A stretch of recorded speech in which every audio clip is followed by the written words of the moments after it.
బంగ్లాదేశ్లో హిందువులపై జరుగుతున్న దాడులకు నిరసనగా జగిత్యాల జిల్లా ధర్మపురి పట్టణంలో హిందూ ఐక్యవేదిక ఆధ్వర్యంలో పట్టణ బంద్కు పిలుపునివ్వగా వ్యాపార సంస్థలు, హోటల్స్, షాపులు మూసివేసి బంద్ పాటించారు. ఈ సందర్భంగా హిందూ ఐక్యవేదిక నాయకులు శివాజీ విగ్రహం నుండి నంది చౌక్, గాంధీ చౌక్ మీదుగా ర్యాలీ నిర్వహించారు. అనంతరం నాయకులు మాట్లాడుతూ బంగ్లాదేశ్లో హిందువులపై దాడులు జరుగుతున్నా అక్కడి తాత్కాలిక ప్రభుత్వం ఎలాంటి చర్యలు తీసుకోకపోవడం దారుణమన్నారు. హిందువులపై జరుగుతున్న దాడులపై దేశంలోని ప్రతిపక్ష నాయకులు మాట్లాడకపోవడం సిగ్గుచేటన్నారు. నిర్వహించిన బంద్ విజయవంతం చేసిన పట్టణ హిందూ సోదరులకు కృతజ్ఞతలు తెలిపారు. బంగ్లాదేశ్లో రిజర్వేషన్ల అనే పేరుతో అక్కడ ఉగ్రముఖాలు కేవలం హిందువులపై, హిందూ ఆడబిడ్డలపై, హిందూ దేవాలయపై దాడికి నిరాశిస్తూ ఈరోజు ధర్మపురి హిందూ ఐక్య వేదిక ఆధ్వర్యంలో బంద్ ప్రకటించడం జరిగింది. దానికి గాను ధర్మపురిలో స్వచ్ఛంద సంస్థలు అన్ని విధాలుగా షాపుల వారు అందరూ సహకరించారు.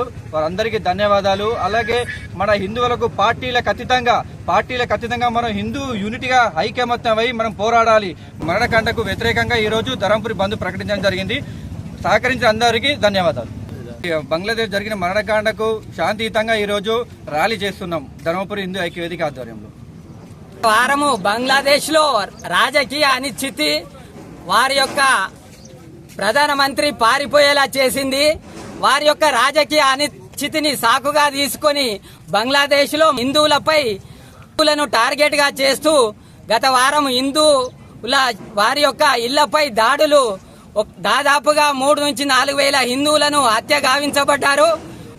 ఈ యొక్క జిహాదీ రాక్షస జాతిని ప్రపంచంలోని ప్రతి ఒక్క ప్రజాస్వామ్యవాది ఖండించాలి. మన దేశంలోని కొందరు విపక్ష నేతలు కూడా వారు ఇంతవరకు స్పందించలేదు. వారిని ఎన్ని చేసినా గానీ నోరు తెరపట్లేదు.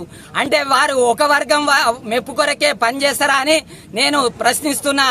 భారతదేశంలోని విపక్ష నేతలు కూడా కలిసి రావాలి. అందరూ ఐక్యంగా వారి యొక్క దాడులను ఆపడానికి భారతదేశంలో ఉన్న అందరూ కూడా కలిసికట్టుగా కృషి చేయాలని విజ్ఞప్తి చేస్తూ భారత్ మాతా